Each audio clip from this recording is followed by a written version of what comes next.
Allahu i madhruar na e përshkruan njeriun për nga krijimi, në cilin e ka krijuar si një krijesë e cila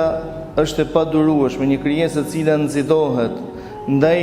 urdhëron dhe thot, me të vërtetë që ai njeriu thot është një krijesë e padurueshme. Kur e godet dhe keqja vetëm ankohet, do të thonë nuk sheh pjesën që duhet duroj, e kur e ka të mirën vetëm se dorë shtrëngohet. Do të thonë nis dhe kufizohet kur e ka të mirën. Shikoni tani kategorinë të cilën e arrin vetëm besimi illal musallin, përposë atyre të cilët falen,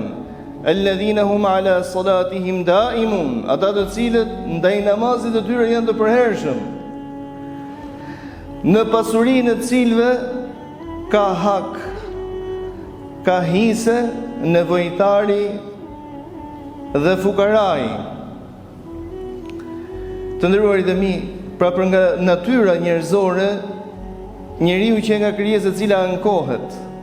që nga krijesë e cila arrin në një status dhe bëhet koprac, përpos kujt, ai i cili jo vetëm që falet, por që është i vazhdueshëm dhe pa ndërprerje në namazin e tij.